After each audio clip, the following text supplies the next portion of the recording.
Welcome to the ONS podcast with your host, Linnea Jacobson. Good day, community. It is the ONS podcast brought to you by our partners at Face to Face Academy. For those who are tuning in for the first time, ONS stands for Office of Neighborhood Safety. I'm your host, Linnea Jacobson, and I'm part of the ONS team. This podcast was created for departments like ours and community organizations to connect you to alternative public safety measures, programs, and your local growth and healing opportunities. Today's guest, we have Minnesota8. Please welcome co-founder and executive director, Manta Chum. Take 30 seconds and tell us about yourself. Hi, again, my name is Manta Chum. I have 4 children. Okay. 2 grandchildren. I really just love community and love life. I've now been doing this work for almost 9 years, and I'm just so grateful and blessed to be able to really help community in ways that I never thought was possible. And for our audience, Mata does not look like a grandma. So kudos to you, girl. Thank you. So what is your favorite food to cook? My favorite food to cook is lam chui yuen. Okay. It's a Cambodian or a Southeast Asian sweet and sour soup. Not the traditional sweet and sour soup that y'all are thinking about. I mean, it's so flavorful, very pungent, has just lots of really good stuff. Okay, so what's in it though? The protein you could use is chicken, shrimp, beef riblets, fish. So those are the protein, but then you have pineapples, lotus roots, okra. It's wonderful. I love okra. Is there a sauce? Because this soup, do you pour it over rice or do you just eat it Well, everybody's different. I don't like to mix my soups and my rice. You do eat it with rice. Okay. But tamarind flavor, so that's what makes the sour flavor. Okay. Okay. Which best describes you? I'm okay with Minnesota winters as long as we don't have a lot of snow, or I love, love, love the snow. There's so much to do. I love both. Okay. I'm a true Minnesotan. I've been here all my life since I came here escaping the war. So. Okay, thank you. Next to Manta, we have Minnesota8's community organizer, Kevin Hoon. Hello. Hi. Kevin and I have had the pleasure of meeting during Wilder's community equity program, and he's one of my classmates. And one of the things that I enjoyed about Kevin is he keeps it very real. I can tell him stuff, and he will look at me like, girl. And what else happened? And he's really he's very mannerable, though. So, he won't say anything that could get us in trouble when we be talking about certain things. Me and Kevin have had some conversations, so I'll just leave it at that. Kevin, take 30 seconds and tell me about yourself. Yes. Hello. My name is Kevin. I am the community organizer at Minnesota8. I grew up all my life here in Minnesota in the outer suburbs. Came into the cities for college and then stayed in Minneapolis, St. Paul. But specifically to St. Paul, I grew up in the Frogtown neighborhood just because my grandma watched, my grandma and grandpa babysat me. So I have a lot of memories on University Avenue, and Como Lake is still my favorite to this day. Amen. I'm a Frogtown girl too. Okay. So Kevin, if you could go anywhere at the expense of someone else, where would you go?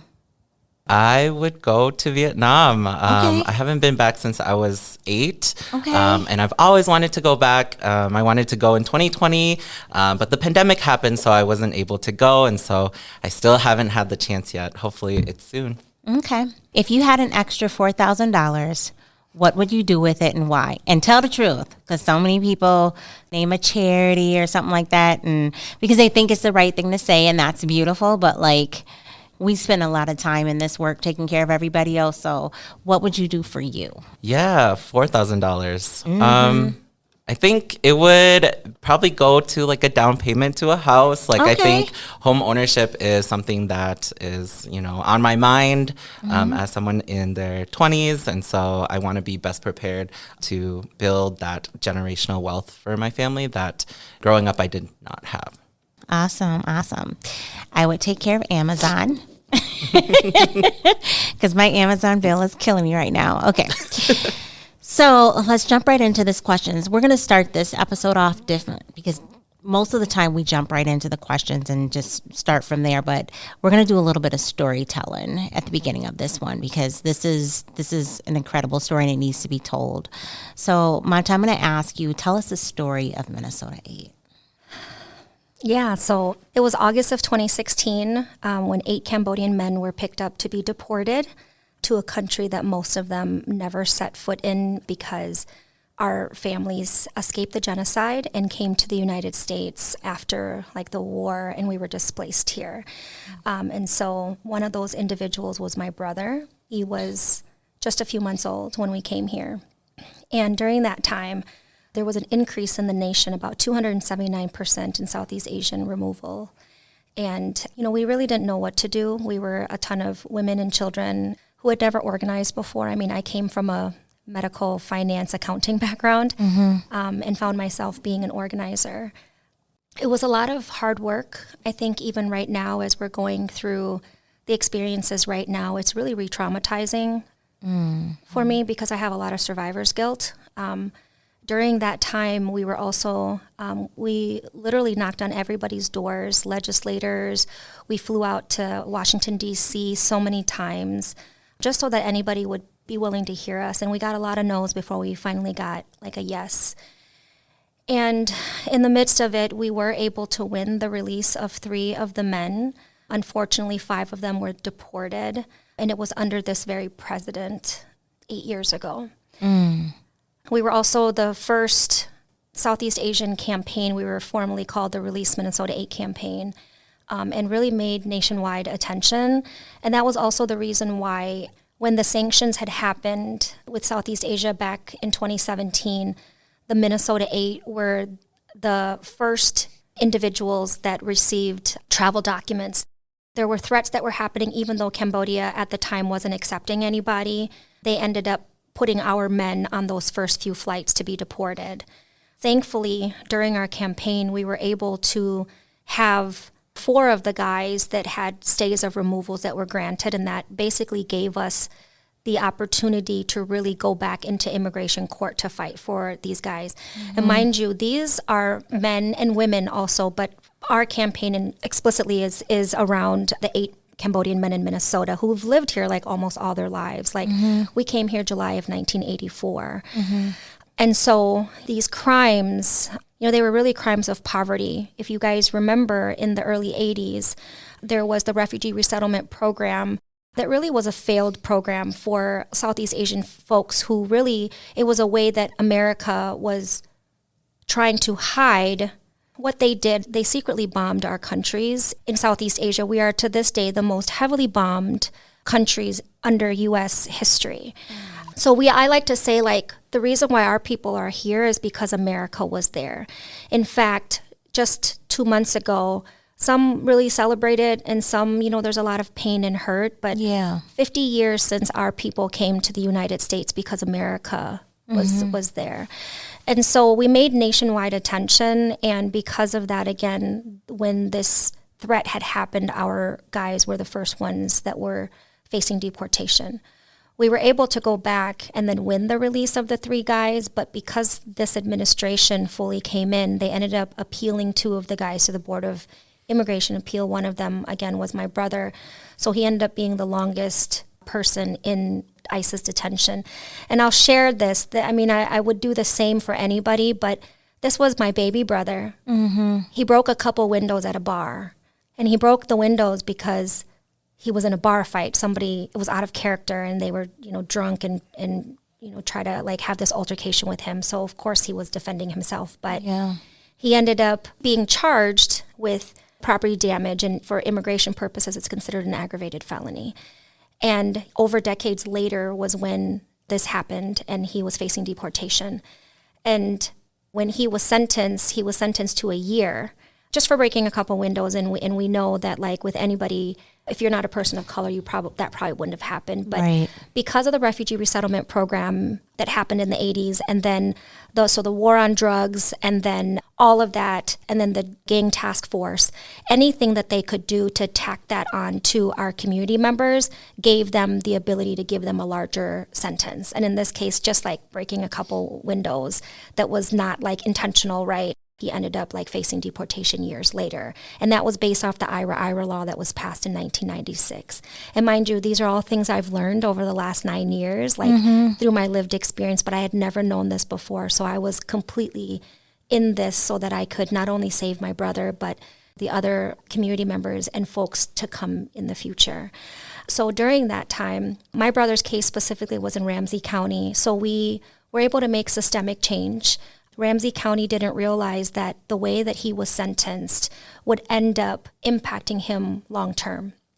And so they learned a lot through our year campaign. We worked with them quite a bit, and we were able to then get my brother to be able to file what's called post-conviction relief. Okay. And then we were able to get him resentenced, and then that ultimately was they could no longer deport him. And so because of that, even though it was appealed to the Board of Immigration Appeals, they had to mandatory release him because he was no longer had like a final order of removal. Okay.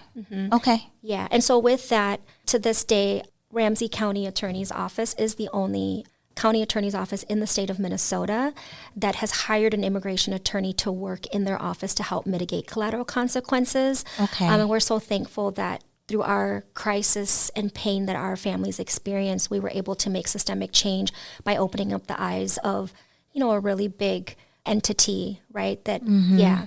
So your brother is still here.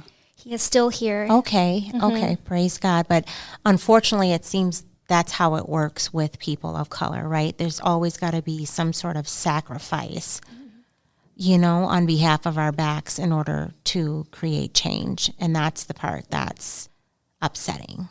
Yeah. Yeah. So what does the organization do to this day for the St. Paul community? Yeah. The Minnesota8 right now, today has, I like to explain 4 buckets of work. So from the original Release Minnesota8 campaign, the work continues in supporting our community members that are facing detention and deportation. So trying to see if there is legal pathway. So just like Manta's brother's case, find a way to citizenship, right? He's a citizen now. And so that is one part. Other parts include community organizing, base building, building power within our youth. So we've, in the last 2-3 years, have had a youth program over the summer where we would help Asian American youth in high schools in St. Paul, Minneapolis, and the suburbs really understand what it means to be Asian American and what history comes with that identity. And then lastly, we do advocacy. So we are at the Capitol here, working on legislation, being in parts of coalition to really work on bills that will affirm our immigrant communities and welcome them here in Minnesota. And so to the question, which area and population, we specifically serve Southeast Asian folks, but we are working in solidarity, right, with other immigrant orgs and other orgs that serve people of color and marginalized communities. And so we are based in Frogtown, and a lot of Southeast Asians are in Frogtown and the surrounding neighborhoods as well. And if you, are in the metro area, the significance of Southeast Asians in Minnesota, in the Twin Cities. I think if you go to other metropolitan areas across the United States, the Asian populations are not always super Southeast Asian. So that's one unique part of Minnesota's history. And the other part that I really want to highlight is Minnesota has had a history of welcoming immigrants and refugees, right? And so that is something that our state should continue to hold and be proud of. At the federal level, we're not seeing that rhetoric be the same. That part. So I feel like you already answered this. Do you have any other support programs that you guys offer helping the community rehabilitate and thrive, for families who are currently going through this or who have been through this? Yeah. Because it's a tragedy when this happens. And like Manta said earlier, it can be triggering, especially with what's reoccurring right now. So do you have any programs that are helping community rehabilitate? Yeah, thank you for the question. I think right now, one of the best ways that we can support our communities is helping folks understand their rights. Amen. So, yes, so providing those Know Your Rights trainings for people to understand that you don't have to be a citizen. There are certain rights that apply to everyone, whether they are a citizen or not.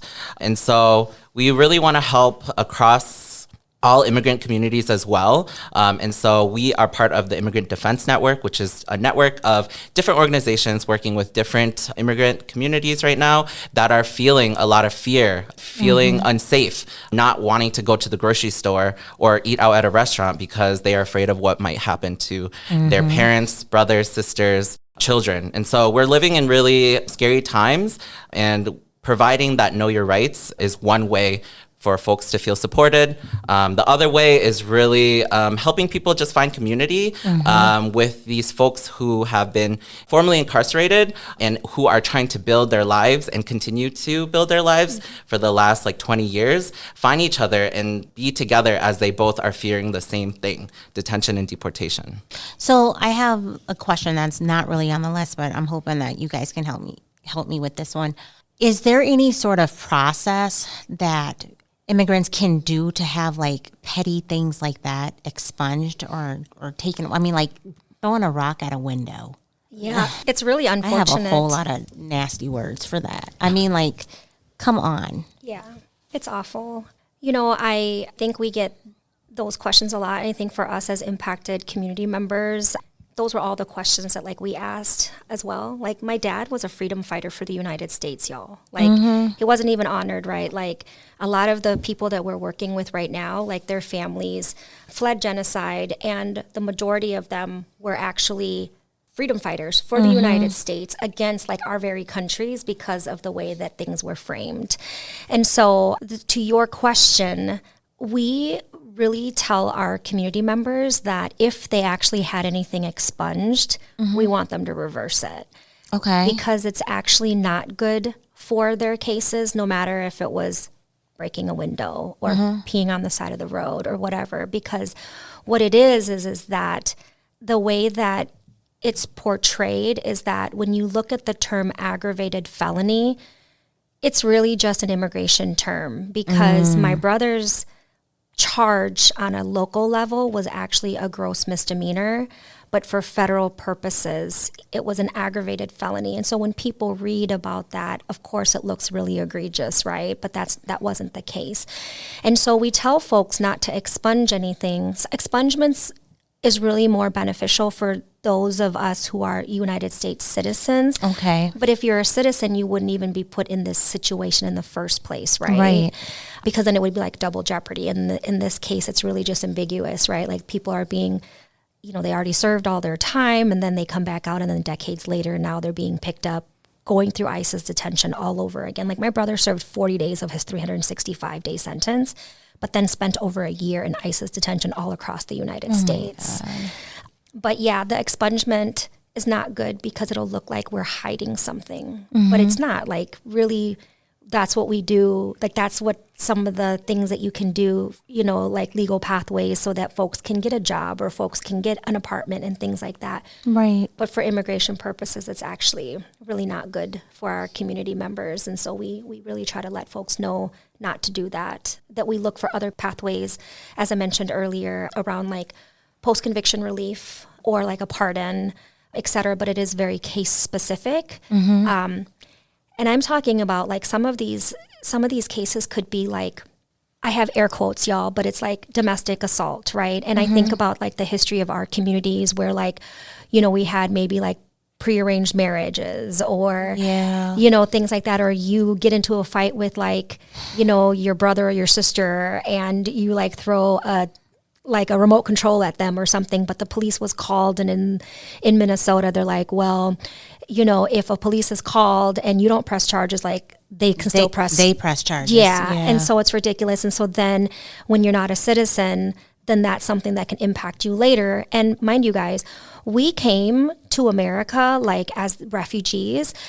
So I'm a believer. I believe in Jesus Christ. And it's so hard because in our community, there's a lot of unlearning that has to happen because Catholic charities, right? White, saviors came to really rescue our people when we first came to America, but then left us to learn everything ourselves. They didn't teach us how to use the stove or the oven or anything like that. They didn't help us to process our PTSD. My family came to America in July of 1984. What happens in July? All the fireworks. Yes. I watched my mom literally hide underneath a table this short because of the trauma that she dealt when she was when she was back in her homeland. And so it is just really, really difficult. And I bring that up because there's just so much pain and heartache that our people, our communities have to understand, because the refugee resettlement program really failed our people. And I want to just go back to your question around like the other programs that we also offer. Kevin did a really amazing job, but I also wanted to also share that our story came from crisis. But I really believe that for me personally, it was a platform that God had given me to be able to help other people really advocate and be a voice. Because growing up, I think it's really a stigma in Southeast Asian communities where you don't talk about your pain, the trauma that you experienced or anything like that. And now we provide like storytelling opportunities. You know, a lot of our elders are becoming ancestors these days. And so we also provide basic needs through like mutual aid and direct services, right? Like we also have taken a really holistic approach on the work that we are doing now. And it's not just deportation defense work, but it really is also understanding the basic needs, and like housing is one of that, right? So we've been able to, just last year, be able to pay almost $100,000 in rent for our community members because so many people don't want to burden their families anymore. And That's amazing. Yeah, thank you. And so with that, and then we also do like case care management, accompaniments. We are, you know, really helping community members with just their basic needs. And the individuals that have been deported, we do still also support their families and their loved ones here in America.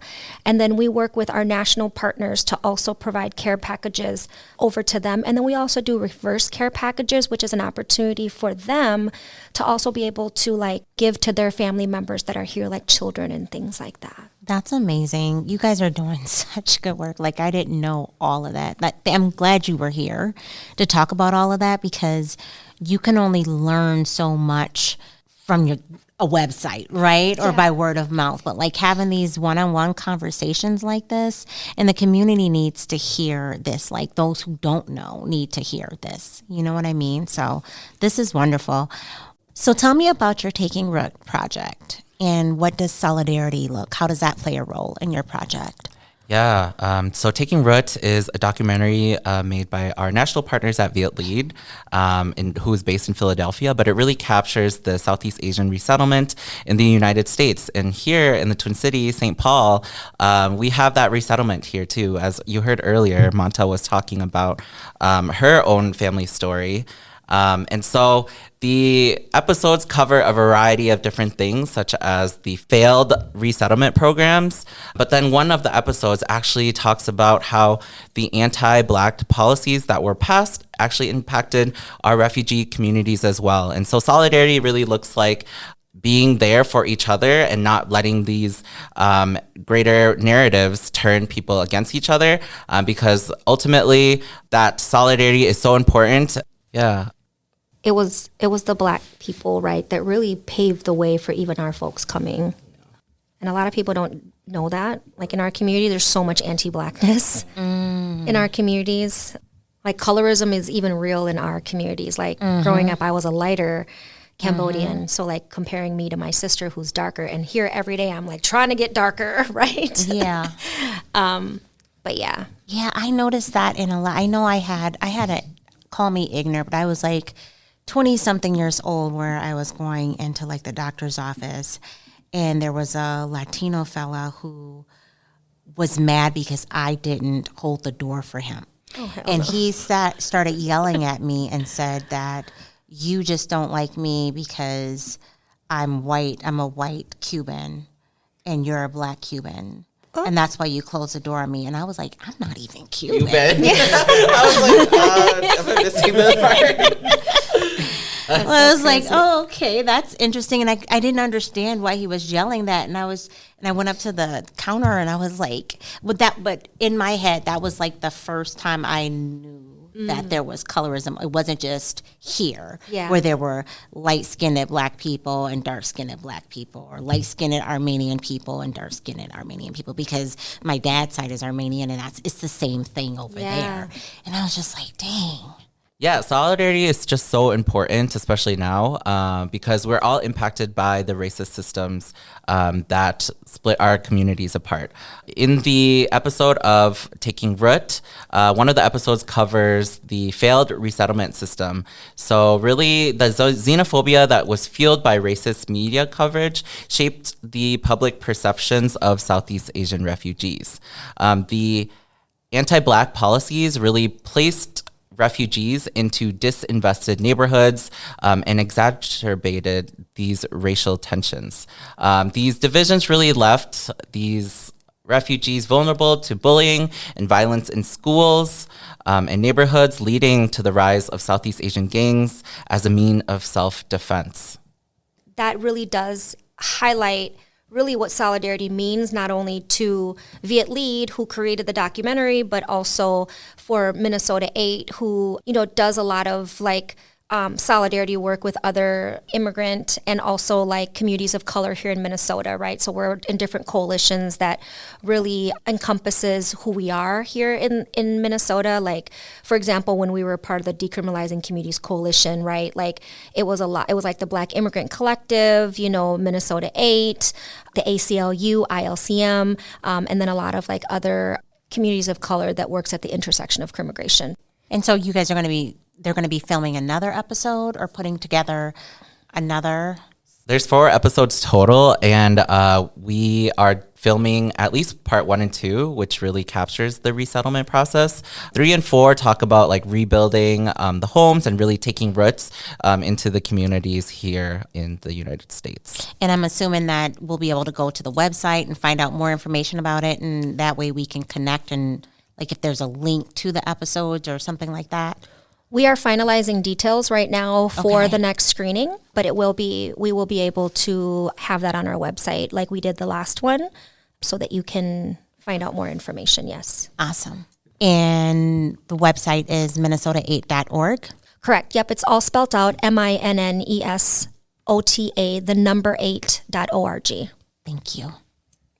What are your goals in supporting our impacted families in St. Paul? And I can start with you, Kevin. Yeah, I think it's really to make folks feel safe and provide resources that they need right now. And so I know one obvious one is helping, to support them in terms of providing the Know Your Rights, helping families navigate what to do if their family is detained.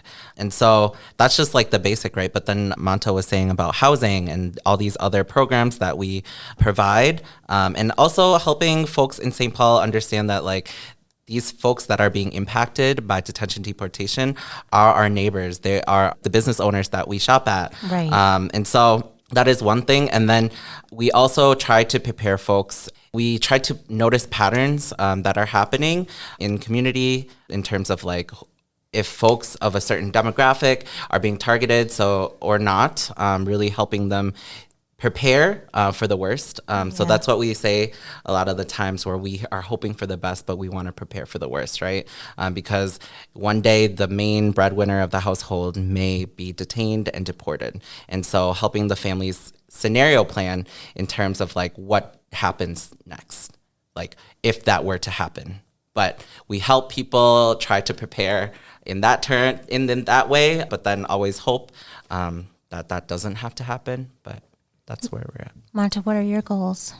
Yeah, really, I think my goal over these last 9 years in doing this work is really just helping our families really just feel safe and seen. I think one of the things that I would say that I think we've done really well over the last almost decade is really uplifting the voices of the impacted individuals, giving them opportunities whenever we can, if it doesn't put more harm on them, to really advocate for themselves and be able to really speak up, and putting them in front of these people that can actually make a difference, like legislators or attorneys or things like that, just so that they can also share their story.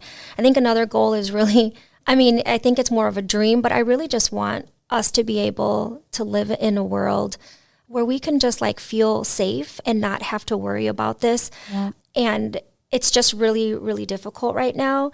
I think I'll just end with saying that I feel like the team that we have at Minnesota8 is such a wonderful team, right? I just love my team. They're just such rock stars. And so I think the goal is as we continue to provide for the needs of our community, that love that we have for our community will continue to remain, and the individuals that we are supporting also become a part of this family to be able to help others, because I've just never been able to really talk about the pain that I struggled with growing up in the projects. and just really feeling often invisible in community and even in like movement or solidarity like spaces. Oftentimes Southeast Asians, are often overlooked. We are also at the, the model minority myth, right? We think about that and people look at us and think like we're all doctors and things like that. But Southeast Asians or the Southeast Asian diaspora are those of us who were impacted by the wars in Southeast Asia and came here just because of people think as an opportunity, but really they only brought us here to put us in displacement, and now they're displacing our people again by deporting them. I think another goal is really providing the education for folks to really understand our history and really, really like see the richness that we have and what we bring to this world that we live in. Thank you for that. And as a woman of color, as a Black woman, I hear you and I see you.